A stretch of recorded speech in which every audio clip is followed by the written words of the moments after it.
Hi friends, எல்லாருக்கும் வணக்கம். எல்லோரும் எப்படி இருக்கீங்க? இன்றைக்கி ரொம்பவே யூஸ்ஃபுல்லான வீடியோ தான் நான் ஷேர் பண்ணியிருக்கேன். மார்னிங் 6 to 9 நம்ம எப்போவுமே பிஸியாக இருப்போம். பிரேக்ஃபாஸ்ட், லன்ச் அதெல்லாம் செய்கிறதுல நம்ம ரொம்ப ஹெவியாக இருக்கிற மாதிரி இருக்கும் ஒர்க்கெல்லாம். ஸோ அதை எப்படி சிம்பிளாக செய்கிறதுன்னு பார்க்கலாம். அதே மாதிரி நம்ம ஒர்க்கை ஸ்டார்ட் பண்ணுறதுக்கு முன்னாடி ஒரு சின்ன வாக் போகலாம். அப்படி இல்லைன்னா நல்ல க்ரீனிஷாக இருக்கிற ஏரியாவை ஒரு ரவுண்ட் வந்தோம் அப்படின்னா நம்மளுக்கு ரொம்ப ரெஃப்ரெஷிங்காக இருக்கும். நான் இருக்கிறது மாடியில் அப்படிங்கிறதுனால நான் சின்ன சின்ன செடியெல்லாம் வளர்த்திட்ருக்கேன். ஸோ அதை ஒரு கிளான்ஸ் பார்த்துட்டு நம்ம டேவை ஸ்டார்ட் பண்ணிடலாம் வாங்க. ஸோ ஃபஸ்ட்டு ஒர்க்கு பார்த்துட்டிங்க அப்படின்னா ஸ்கூலுக்கு கொடுத்து விடுறதுக்காக நான் சுடுதண்ணி காய வச்சுக்க போகிறேன். ஃபஸ்ட்டு அதை காய வச்சாதான் ஸ்கூலுக்கு போகிறதுக்குள்ளே அது நல்லா ஆறி பாட்டிலில் ஃபில் பண்ணுற அளவுக்கு வரும். அடுத்து நம்ம அரிசி ஊற வச்சுக்கலாம். இன்றைக்கி குட்டீஸ்க்கு மட்டும் ரைஸ் செஞ்சு கொடுத்து விடுறதுனால நான் ஒரு 2 டம்ளர் அளவுக்கு ஃபஸ்ட்டு நான் சாதம் வச்சுக்க போகிறேன். மற்ற வேலையெல்லாம் பண்ணுறதுக்கு முன்னாடி அரிசியை ஊற வச்சிட்டோம் அப்படின்னா சைட் பை சைடு அது நல்லா ஊறிடும். இப்போ அரிசியை ஊற வச்சாச்சு.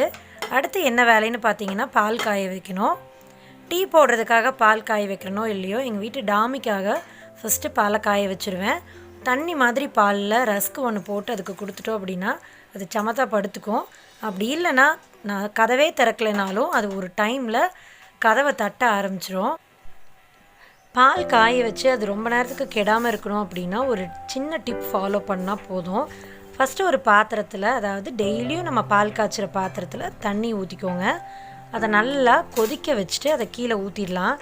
இது மாதிரி எதுக்கு பண்ணணும் அப்படின்னா நம்ம முந்தின நாள் பால் காய்ச்சி வச்சுருப்போம். அது தீர்ந்ததுக்கப்புறமா நம்ம பாத்திரத்தை கழுவுவோம் இல்லையா, ஒரு வேளை நம்ம சரியாக கழுவாமல் இருந்திருக்கலாம். இல்லைன்னா அந்த சோப்பு இல்லைன்னா லிக்விடோட ஸ்மெல் இருந்தால் கூட பால் சீக்கிரம் கெட்டு போயிடும். அந்த மாதிரி கெடாமல் இருக்கிறதுக்காக நம்ம இந்த மாதிரி ஃபாலோ பண்ணோம் அப்படின்னா பால் ரொம்ப நேரத்துக்கு கெடாமல் இருக்கும். கண்டிப்பாக ஃபாலோ பண்ணி பாருங்கள். அடுத்து பார்த்திங்கன்னா நம்மளுக்கு எனர்ஜெட்டிக் ட்ரிங்க் அப்படின்னாலே டீ தான். அதை தவிர்க்கவே முடியல. நானும் ஏதோ பண்ணி பார்த்துட்டேன். பட் டீ இல்லாமல் அந்த ஒர்க் நம்மளால் செய்யவே முடியாது. ஸோ அதையும் போட்டு குடித்தாச்சு. அடுத்து லன்ச் பாக்ஸ் பேக் பண்ணுறதுக்காக நான் அந்த ரெசிபி செய்ய ஸ்டார்ட் பண்ணிட்டேன். இன்றைக்கி பொட்டேட்டோ ரைஸ் தான் செஞ்சு கொடுக்க போகிறேன். கூடவே கர்ட் ரைஸும் கொடுக்க போகிறேன். பொட்டேட்டோ ரைஸ் செய்கிறதுக்கு ஃபஸ்ட்டு 3 உருளைக்கிழங்குகள் எடுத்துகிட்டு நல்லா தோலை சீவிட்டு அதுக்கப்புறமா தின் ஸ்லைசஸை நம்ம கட் பண்ணி வச்சுக்கலாம். முடிஞ்ச வரைக்கும் நம்ம எது கொடுத்துட்டாலும் குழந்தைங்க சாப்பிட்ற மாதிரி நம்ம பழக்கிட்டோம் அப்படின்னா நம்மளுக்கு அந்தளவுக்கு ரிஸ்க் இருக்காது. இந்த ரைஸ் செய்கிறதுக்கு ஒரு பெரிய வெங்காயத்தை எடுத்துகிட்டு நல்லா நீல வாக்கில் கட் பண்ணிக்கலாம். திருப்பி நல்லா பொடி பொடியாக அதை கட் பண்ணி எடுத்து வச்சுக்கலாம். உருளைக்கிழங்குனாலே அது கேஸ் ட்ரபிள் ஃபார்ம் ஆகும். ஸோ அதை தவிர்க்கிறதுக்காக ஒரு 3லேருந்து 4 பூண்டை நல்லா தட்டி வச்சுக்கலாம். இப்போ நம்ம பொட்டேட்டோ ரைஸ் செய்ய ஆரம்பிச்சிடலாம். அதுக்கு ஒரு கடாய் எடுத்து ஸ்டவ்வில் வச்சுட்டு ஆன் பண்ணிக்கலாம். கடாய் நல்லா ஹீட் ஆகட்டும். அதுக்கப்புறமா ஆயில் விட்டுக்கலாம். கொஞ்சம் தாராளமாகவே ஆயில் விட்டுக்கலாம். இல்லைனா வெரைட்டி ரைஸ் மதியம் சாப்பிட்றப்ப ரொம்ப வரன்னு ஆயிடும். அது குழந்தைங்களால சாப்பிட முடியாது. எண்ணெய் காஞ்சதுக்கப்புறமா ஒரு டீஸ்பூன் அளவுக்கு கடுகு சேர்த்திக்கலாம். கடுகு நல்லா பொரிஞ்சதுக்கப்புறமா நான் பூண்டு தான் ஃபஸ்ட்டு சேர்த்திக்க போகிறேன். வெங்காயம் வதங்கினதுக்கப்புறம் பூண்டு சேர்த்தோம் அப்படின்னா பூண்டு அந்தளவுக்கு வதங்காது. அப்போ அதோட பச்சை ஸ்மெல் வந்ததுன்னா கண்டிப்பாக குழந்தைங்க அதை சாப்பிட மாட்டாங்க. ஸோ எண்ணெயில் நல்லா பூண்டை வதக்கி எடுத்துகிட்டு அதுக்கப்புறமா நம்ம வெங்காயத்தை ஆட் பண்ணிக்கலாம். பூண்டு நல்லா ஆயிலில் ஃப்ரை ஆகட்டும். அதுக்கப்புறமா நம்ம கொஞ்சமாக பெருங்காயத்தூள் ஆட் பண்ணிக்க போகிறோம். பெருங்காயத்தூள் ஆட் பண்ணதுக்கப்புறமா ரொம்ப நேரம் ஆயிலில் அந்த பெருங்காயத்தூள் வதங்கக்கூடாது. ஒரு மாதிரி கசப்புத்தன்மை ஆயிரும். போட்ட உடனே வெங்காயத்தை போட்டுக்கலாம். வெரைட்டி ரைஸ்க்கு வெங்காயம் ஒரு 3/4 பாகம் வெந்தால் தான் நல்லாயிருக்கும். ரொம்ப சுருள வதக்கி எடுத்துடாதீங்க. அதுக்கப்புறமா ஃப்ரெஷ்ஷான கருவேப்பிலை கொத்து எடுத்து அதை நல்லா உருகி போட்டுக்கலாம்.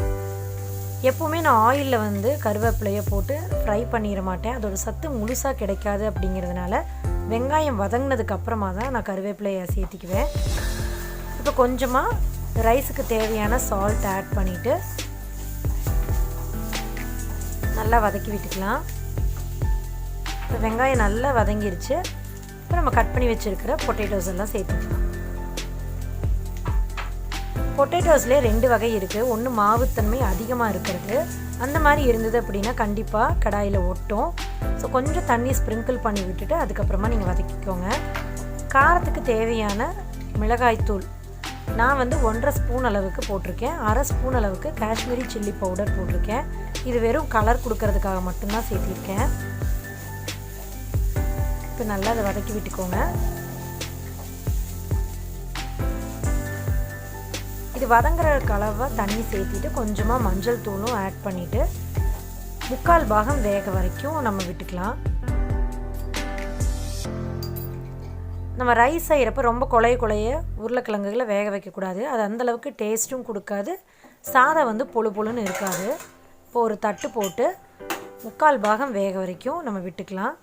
பார்த்திங்க அப்படின்னா குக்கரில் ரைஸ் வச்சு வேக வச்சு எடுத்தாச்சு. இந்த டைமில் பாருங்கள், நல்லா உருளைக்கிழங்குகள் பார்க்குறதுக்கே அழகாக வதங்கி வந்துடுச்சு. கொஞ்சமாக கொத்தமல்லி இலைகளை தூவி நம்ம ஆஃப் பண்ணிக்கலாம். சைட் பை சைடு நான் வந்து குழந்தைகளுக்கு கொடுக்கறதுக்காக உப்புமாக்கு ரெடி பண்ணிகிட்ருக்கேன். இன்றைக்கி ரொம்பவே சிம்பிளான லஞ்ச், சிம்பிளான பிரேக்ஃபாஸ்ட்டு தான். இப்போ நம்ம ரைஸை வந்து இந்த உருளைக்கிழங்கு கிரேவியில் ஆட் பண்ணிக்கலாம். சாதம் வந்து பொழு பொழுன்னு நம்ம வேக வச்சு எடுத்தால் தான் வந்து ரைஸ் நல்லாயிருக்கும்.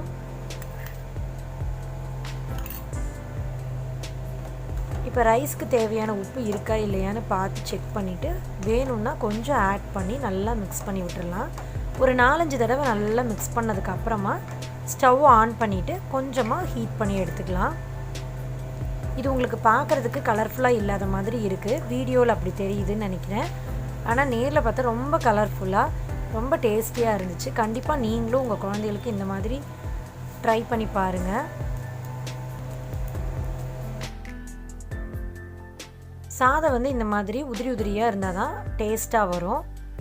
ஸோ இந்த ரைஸ் வந்து ரெடி ஆயிடுச்சு. அடுத்து கர்ட் ரைஸ் கொஞ்சம் செஞ்சு வச்சுக்க போகிறேன். அதுக்கு ஒரு பாத்திரத்தில் சாதத்தை போட்டு நல்லா மசிச்சு விட்டுக்கலாம்.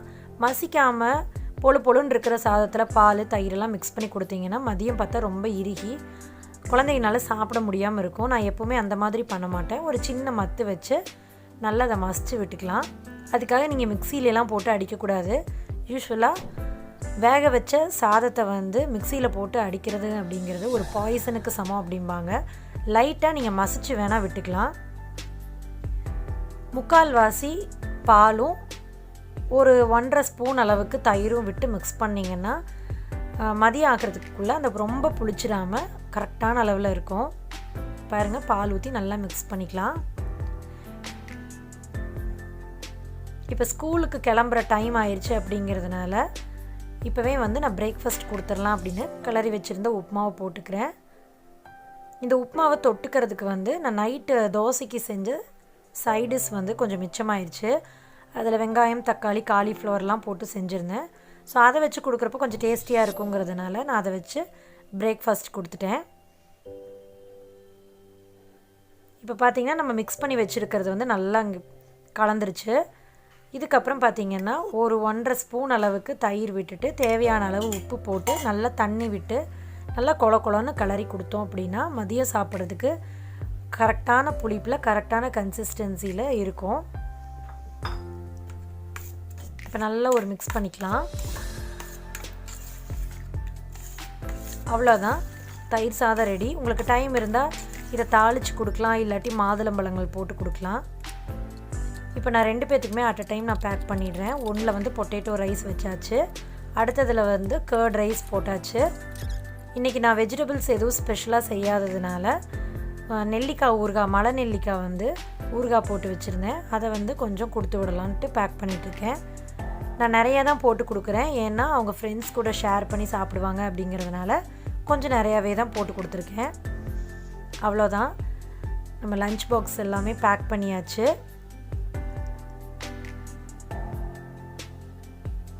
இது வந்து இந்த கேரியர் வந்து ஒரு ஹாட் பேக் கேரியர் தான். ஸோ அதில் வச்சு கொடுக்குறப்ப ரொம்ப வரன்னு இல்லாமல் மதியம் சாப்பிட்றப்போ ஒரு வெகுங்கிற ஹீட்டில் இருக்கும், சாப்பிட்றதுக்கும் நல்லாயிருக்கும். அப்படிங்கிறதுனால தான் இந்த ஹாட் பேக் வந்து ப்ரிஃபர் பண்ணி இதில் கொடுத்து விட்டுட்ருக்கேன். அவ்வளோதான், லஞ்சு பிரேக்ஃபாஸ்ட் எல்லாம் ஓவர். இப்போ பார்த்தீங்க அப்படின்னா ரோஸ் செடி வளர்க்குறதுல ஒரு சின்ன டிப் ஷேர் பண்ணிக்கலான் இருக்கேன். எனக்கு பெருசாக அவ்வளோவா எதுவும் தெரியாது, ஆனால் செடி வளர்க்கணும் அப்படிங்கிறதுல ரொம்ப இஷ்டம். இது பார்த்தீங்க அப்படின்னா கொஞ்ச நாளைக்கு முன்னாடி வாங்கின செடி தான். இப்போதைக்கு நல்லா வளர்ந்துட்டுருக்கு. அதாவது ஒவ்வொரு இதுலேயும் வந்து கிளையில தளிர் விட்டுட்டே வருது. இது பார்த்திங்கன்னா தக்காளி நாற்று, புதினா, வெங்காயத்தாள் இது எல்லாமே இருக்குது. இது பார்த்திங்கன்னா ரீசெண்டாக வாங்கின ரோஸ் பிளான்ட்டு. இதுலேயும் பார்த்திங்கன்னா கொஞ்சம் கொஞ்சம் நான் வாங்கிட்டு வந்து வச்சதுக்கப்புறம் தளிர் விட ஆரம்பிச்சிருச்சு. நான் என்ன யூஸ்வலாக இதுக்கு பண்ணுவேன் அப்படின்னா, அரிசி கழிஞ்ச தண்ணி, அப்புறம் டீ போட்டால் அந்த வடிகட்டினதுக்கப்புறம் இருக்கிற டீ டஸ்ட்டில் கொஞ்சம் தண்ணி மிக்ஸ் பண்ணி ஊற்றுவேன். நல்லா ஆறுனதுக்கப்புறமா ஊற்றணும். அதுக்கப்புறம் பார்த்திங்கன்னா வெங்காயத்தோல், உருளைக்கிழங்கு தோல், பூண்டு தோல் இது மட்டும்தான் நான் போடுவேன். நல்லா தான் வளர்ந்துட்டுருக்கு. நீங்கள் ஃபர்டிலைசர்ஸே வைக்கலைன்னாலும் பரவாயில்ல, கரெக்டான அளவுக்கு தண்ணி ஊற்றி கரெக்டான பக்குவத்தில் வளர்த்துனீங்க அப்படின்னா கண்டிப்பாக நல்லா வரும். நான் இதில் வந்து உங்களுக்கு இந்த பிக்கில் வந்து ரோஸ் இருக்கிற மாதிரி தான் நான் வச்சுருக்கேன். ஆனால் இதில் பார்த்திங்கன்னா அந்த ரோஸ் எல்லாமே வந்து கட் பண்ணி எடுத்துட்டேன். இப்போதைக்கு அதில் ரோஸ் மொட்டு மட்டும்தான் இருக்குது. ஆல்ரெடி இதில் ஒரு 4 பூ பூத்தாச்சு. இப்போது மறுபடியும் 2 மொட்டு விட்டுருக்கு. ரொம்பவே ஹாப்பியாக இருக்குது. இன்றைக்கி யூஸ் பண்ண வெங்காயத்தோட தோல், உருளைக்கிழங்கோட தோல் எல்லாம் வந்து நான் இதில் போடுறேன். யூஸ்வலாக இதை மக்க வச்சு அதுக்கப்புறம் தான் போடணும்னு சொல்லுவாங்க. அந்தளவுக்கு ஒர்க்கிங் உமன்ஸ்க்கு வந்து டைம் பத்தாது இல்லையா?